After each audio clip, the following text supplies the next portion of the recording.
Hello all, welcome to Code Hub. Today let us solve the lead codes daily challenge. So the problem is sum of subarray minimums. Given an array of integers array, find the sum of the min of B, where B ranges over every contiguous subarray of array.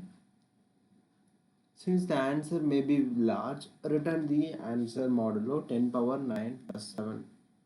So the problem is, so the array is 3, 1, 2 and 4. So if we observe carefully, what is the output here is, there are many subarrays that can be formed. One such is 3, then 1, then 2, then 4. These are all one length subarrays. If we consider 2 length subarrays, it is nothing but 3 and 1, then 1, 2, then 2, 4. If you consider 3 length subarray, it is nothing but 3, 1, 2, then 1, 2, 4. If you consider 4 length subarray, it is nothing but 3, 1, 2, 4. So if these are all the subarrays that can be formed by this array. So what are all the minimums of these subarrays? It is 3, it is 1, it is 2, it is 4, and here it is 1, it is 1, here it is 2, here it is 1, here it is 1, and here it is 1. So these are all the minimums of each subarrays. So if we sum up all the minimum values of each subarrays, you will get 17. So this is what the required output for this problem. So what is the problem states, that is, we have to find the minimum of all the subarrays that are formed by this array, and we have to return the sum of the total minimums of all the subarrays. So how can we do this? So it is obvious that a very easy brute force approach is to run down a 2 for loop. So I will just do the brute force very soon. So we can do a brute force by this, like int I equals to 0, I starts from 0, I less than n, I plus plus, and I can go for j equals to 0, sorry, j equals to I plus 1, sorry, j starts with I, j less than n, j plus plus, and I can just, what I can do is I can add it to my answer plus equals to min, and I can just take answer mod equals to mod value, and finally at the end of the day I can return answer, where the min is nothing but int max initially, and each and every time I'm going to update the min to be min equal to min comma min of nums of j, sorry, it is not nums, it's array of j, and I can just declare the answer long answer equals to 0 initially. So this is what we can do. This will be the brute force approach. Let us try to run the code as well and check whether it is getting accepted for the brute force. Okay, actually I didn't declare the mod value. Mod is nothing but 1e9 plus 7. So this is the brute force approach, and it works fine for all the test cases. So now let us analyze the time complexity. The time complexity is obviously order of n square. So it is going to give us a time limit exceeder. So can we do this better? Can we reduce this? If we observe carefully, what is the contribution of this 3? That is, how many number of contributions for this 3? So this 3 lies in only one subarray, which is this one length subarray, and it is only once. And what is the contribution for this 1? The contribution of this 1 is 1 in 1 itself, then 3 1, then 1 2, then 1 2 4. So from starting from 1, the left side you see it can contribute till 3, so it can go around go till 3, and even for right side it can go till 4. So what do I say here is, if I can find the left length and the right length, then the total number of contributions for this value 1 will be the left multiplied by right. So how do I say is, so you can see that this contribution of 1, let us try to write this summaries of this contribution of 1. So it is itself 1, then 3 1, then 3, then 1 2, then 1 2 4, then 3 1 2, then 3 1 2 4. As you can see, there are 6 such subarrays, in which all this 1 is going to be the minimum for all these 6 subarrays, that is including this particular index I. So as you can see that the left side, the greatest value lies at the 0th index, which is 3, and to its right side the greatest value that lies which is 4 at the index 3.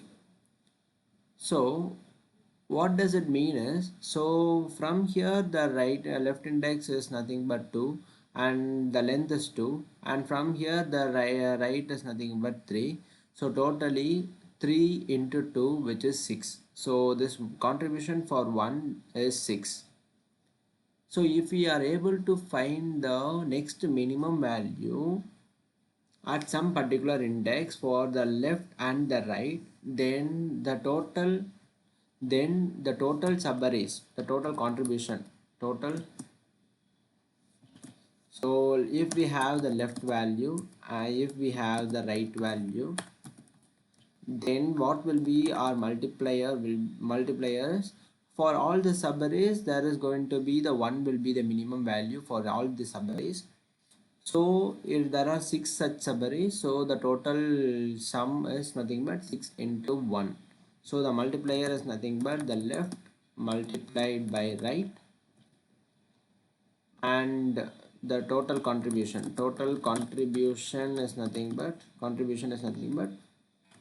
multiplier multiplied by the nums of I, or array of I. So for ultimately our answer is nothing but all the total contributions, all total contribution of I. So this is going to be our formula. So hope you understand. So now let us try to incorporate one element in between this 1 and 2, which is 1. So you can see that the left will be 2, and for the right will be 1 2 3 4. The right will be 4.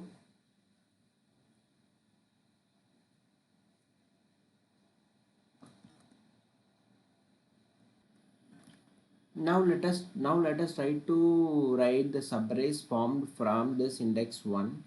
So let us try to see the subarrays, which is 1, and then 3 1, then 3 1 1, then 3 1 2 1 2, then 3 1 1 2 4, then 1 1, then 1 1 2, then 1 1 1 1 2 4.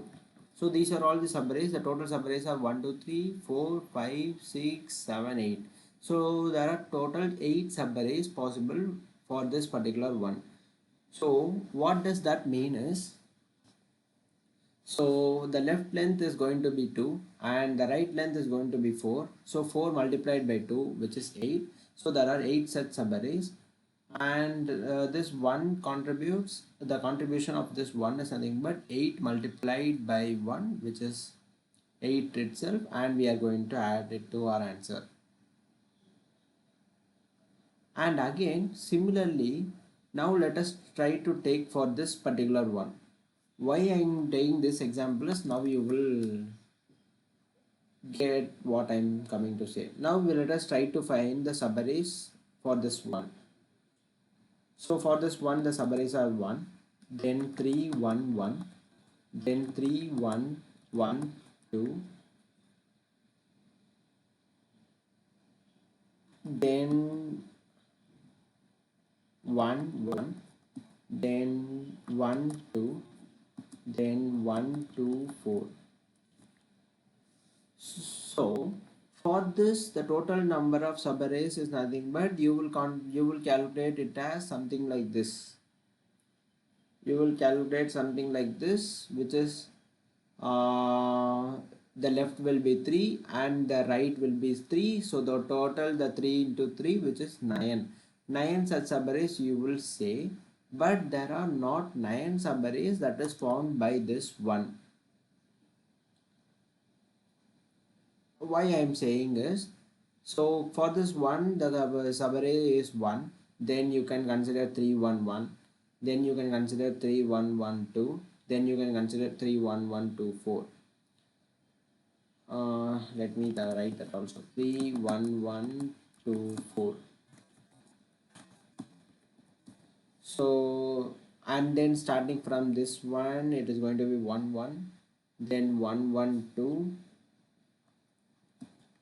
then 1 1 2 4. Then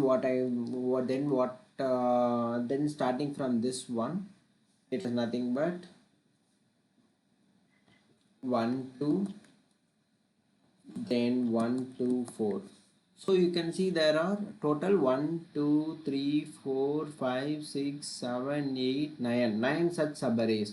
But as you can see that by considering this one also I have taken the duplicate subarrays like this 1 1, and even here there is a 1 1, here there is a 1 1 2, and here there is a 1 1 2, and here there is a 1 1 2 4, and here there is a 1 1 2 4.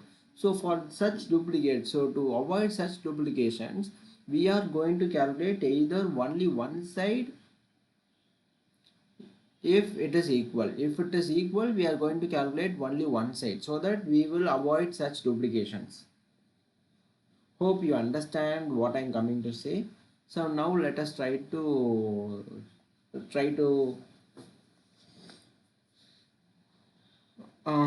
code this approach. So for each and every time I want to calculate the left value and the right value to apply this formula, but to calculate the left and right value, it is obviously it is going to take another order of n loop inside, and it boils down to order of n square solution. So we have to optimize that little bit, optimize that, or else we will get time limit exceeded. So you can observe that for each and every index I am trying to find the next smallest element that is on its left and the next smallest element that is on its right. If it is greater value, then I'm obviously going. So we can apply a technique called next smallest or next greatest. We can use a stack to calculate it in order of n time. So what I will do is I will have a next smallest element function that is going to calculate and give me a vector that is going to calculate and give me a particular that is going to calculate and give me the left count of all the elements. So vector int prefix count, I'm going to call the next smallest element with this array.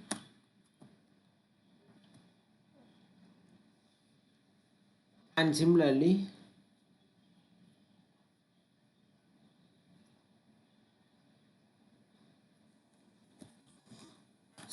I have to calculate the suffix array. So if I have this prefix count and the suffix count, then obviously I can apply this formula very easily while traversing this. We can eliminate this whole loop. And how we can calculate the answer?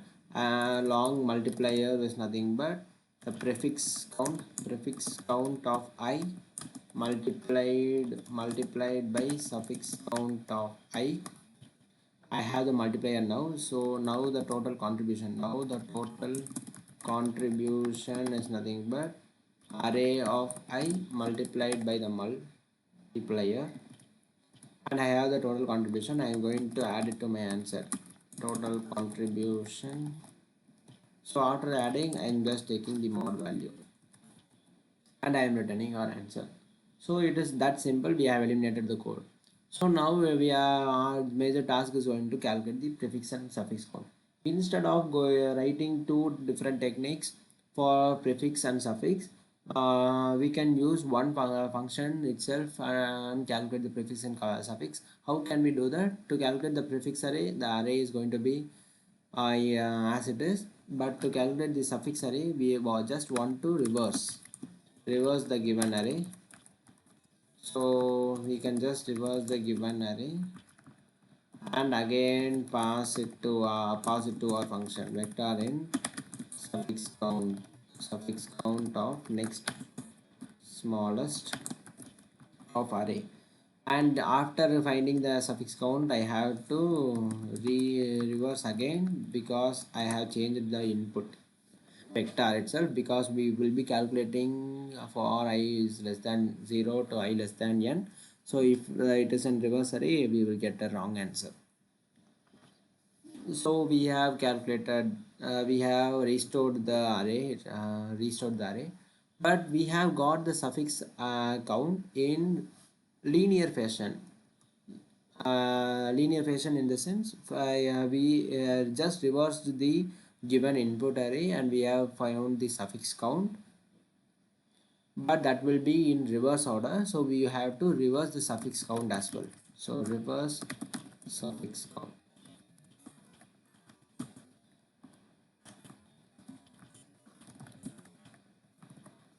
So now we have reversed the suffix count as well. So now this is our structure of our code. So now let's now our task is going to fill this next smallest function. So this is going to return me a vector of ints next smallest vector and ampersand array. So I will take the size array dot size, and I'm going to declare vector int prefix count of size n initially, and I'm going to go for each and every in num equals to array of I. So now we have also need a stack to implement this. So I will have a stack and I'm going to keep the count inside my stack. So I'm going to have a pair. So I am initially having the count to be 1. So while my stack is not empty,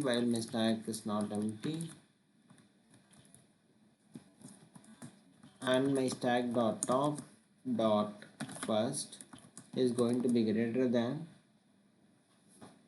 or equals to my num, then I'm going to pop that top value. But before popping the top value, I'm going to add it to my count as well. So stack dot top dot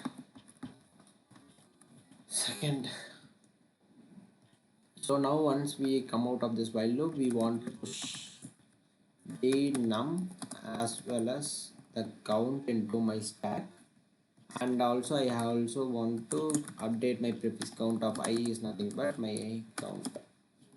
So at the end of the day, I'm going to return the prefix count. But if we observe carefully, we have not handled the duplicate case. So how can we handle if we didn't handle this duplicate case, it is obviously we will get our wrong answer. We will redundantly calculating that. So every time it should not be greater than or equals to. So what we can do is one time it can be included, another ones it should not be duplicated twice. So we can have a flag variable true and false. So whether if it is true, then you calculate. If it is true, then if my flag, oh sorry, this is bold. If this flag is true, then one time you calculate it by saying greater than or equal to. Else if it is false, then another time you just calculate it by saying without equals to. So it is so simple that we can just alter this one function to calculate both prefix and suffix array. Just a simple technique. Now let us try to run our code. Superb, it gets accepted. Now let us submit the code directly. Superb, it gets accepted. Hope you like the solution. Let me know in the comments if there are any suggestions. We are just calculating the prefix count and the suffix count, and we are just applying this simple formula to calculate the contributions for each element, and we are adding it to our answer as our total contribution, and we are taking the mod value. So hope you like the solution, and let me know in the comments if there are any suggestions. Let us see in tomorrow's LeetCode Daily Challenge. Until then, bye.